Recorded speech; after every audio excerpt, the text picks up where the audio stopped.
mwadutumye. Antoine, tujye ku mugabane wa Afurika gatoya mbere ko twinjira ku mukino wa Penais Kigali ni ku bihano bya CAF. Le jury disciplinaire de la CAF ku bihano byaturutse ku mukino wa nyuma w'igikombe cya Afurika cyatwawe n'ikipe y'igihugu ya Senegal. Bikarangira habayemo imvururu zigiye zitandukanye. Federation ya Senegal yahanwe, ubwo ni Federation Sénégalaise de Football ndetse na Federation Royale Marocaine de Football, ndetse n'abakinnyi harimo amafaranga, harimo ibintu byose. Ibihano bikakaye cyane ku mpande zombi, ariko Senegal yo ni byinshi. Ahubwo no Maroc sirenzi ko bayihana oye nayo harimo ibihano byayo. So ni bihano biteye mu buryo bukurikira. Turahera kuri Federation Sénégalaise de Football. Ibihano yahawe uwo bita Pape Bouna Diaw, ni umutoza w'ino ekipe, yahawe imikino 5 ndetse acibwa n'amadolari 100,000, amande y'amadolari 100,000. Impamvu: motif comportement antisportif atteinte à l'image du football, violation du fair play et de l'intégrité. Iyi myitwarire itari ya gisportif, kurenga ku mahame y'ubworoherane cyangwa se fair play, numva n'ubunyangamugayo ndetse no gutesha agaciro isura y'umupira w'amaguru. Ahanishwa ibyo 100,000 ndetse n'imikino 5 ya CAF. Ariko mutoza wa Senegal Iliman Chekbalo Ndiaye n'umukinnyi yahagaritswe imikino 2 ya CAF kubera imyitwarire mibi yagaragaje ku musifuzi. Ismail Sarr umukinnyi yahagaritswe imikino 2 ya CAF kubera imyitwarire mibi yagaragaje ku musifuzi. Ibihano byafatiwe Federation ya Senegal. Ibyo ni iby'abakinnyi. Duhere kuri Senegal ariko ku bakinnyi. Hari noneho Senegal nka Federation yahanishijwe $300,000 by'amadolari y'Amerika kubera imyitwarire itari myiza y'abafana. Ubwo ni ngo ni des suspensions de amande $300,000 pour le comportement inapproprié de ses supporters ku bafana aya porté atteinte à l'image du football.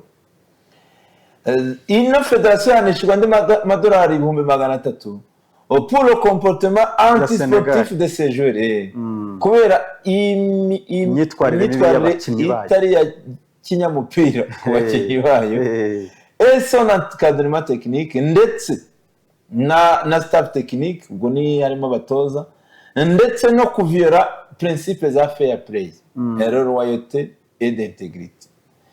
Bahanishijwe andi mande $15,000 by'amadolari y'Amerika pour faute disciplinaire de l'équipe nationale kubera ikipe y'igihugu yabo yitwaye nabi. Ubwabyo bihanishwe $15,000 by'amadolari kwa gusohoka kubera ko bafite abakinnyi 5 joueurs ya reçu des avertissements. Abakinnyi bayo 5 bahawe amakarita y'umuhondo. Hakaza rero Federation Royale Marocaine de Football nayo yahanwe. Ashraf Hakimi, ubwo turahera ku bakinnyi, yahanishijwe match 2 officier de la CAF. Urumva? Harimo umukino umwe, dont un match avec sursis pendant une durée d'un an à compter de la date de la décision. Pourquoi? Ni nk'umukino umwe umeze nk'ujuri. Ismail Saibari umukinnyi w'ikipe y'igihugu ya Maroc, imikino 3 iyi officiel ya CAF kubera comportement antisportif. Uyu ni umwe abantu babonaga ari imbere yashaka gutwara iswime y'umuzamu Edouard Mendy, ngira ngo abantu baramubonye. Ismail Saibari kandi yongeye guhanwa andi madolari $100 y'Amerika nyuma y'imikino 3 hari amadolari $100,000 I mean. Hanyuma Federation ya Maroc kandi yahanishijwe amadolari $200,000 pour comportement inapproprié de la masseur des bars du stade ba Borboy. aba Borboy batumye Federation nayo ihanishijwe $200,000 kuko ni bamwe mu bantu birukankanaga iriya eswime nayo dore iteza akajagari urumva amande y'ibihumbi 100 nanone y'amadolari y'Amerika kuri Federation ya Maroc pour le comportement inapproprié des joueurs de l'équipe nationale kubera imyitwarire idakwiye abakinnyi b'ikipe ndetse n'abatoza aya envahir la zone d'examen de la VAR bagiye kujagarira cyangwa se gusagarira abasifuzi bo kuri VAR agace kavare et entraver le travail ndetse no kubangamira akazi k'umusifuzi barenga ku itegeko rya FIFA riri muri code disciplinaire itegeko rya 82 n'irya 83 article 82 na 83 za CAF bonge banishwa rero 15,000 by'amadolari y'Amerika kubera abafana bakoreshaga bwa buntu bw'urumuri buryana mu maso bumwe buryana marika mu maso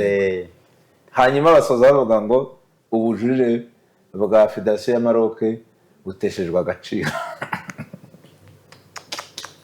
ngibyo ibihaniro byahawe ikipe y'igihugu ya Maroc ndetse n'ikipe y'igihugu ya Senegal ibiturutse ku mukino wa nyuma w'igikombe cya Afurika cyatwawe na Senegal awana kabisa rero ubwo kafu yahannye yihanukiriye abagize uruhare bose mu guhungabanya umutekano ndetse n'uburyohe bw'umupira w'amaguru. Yes, hanyuma tubabwire ko Agora Confiance Trading Limited ifite ibikoresho bya finissage harimo amakaro yo mu nzu yo hanze y'izuba ndetse n'ayo mu mvura kandi mu ngano zose bafite toilette ndetse na sika bafite MDF zibafasha kubaka utubati ndetse n'igikone bafite Jameson board ingirwanya umuriro kibaho cyayo kizwi nka Dorayon icyo kintu cya mbere kiba ku rukuta igisenge ndetse kikabafasha no gukora ama-office mu bigo by'ubucuruzi mukoreramo bafite umuti urwanya imidite barakugisha ukoresha ibikoresho byose banagutwaze urabasanga rero mu Gisozi mu Gakiriro ndetse na Kimironko kwa Rwama ariko hanagamagara 0788 498 cyangwa 0788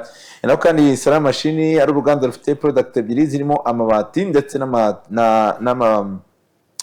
n'amatera kubijyanye n'amabati n'amatera kubijyanye n'amatera murahamagara 0788 cyangwa 0788 kubijyanye n'amabati rero muhamagare 0788 cyangwa 0789 tugiye ku mukino wahuzaga ikipe ya APRFC ndetse n'ikipe ya AS Kigali n'umukino waberaga kuri Kigali PLC byo muri kimwe cya kabiri cy'igikombe cy'intwari biza kurangira ikipe ya APRFC itsinze ibitego 3 byose ku busa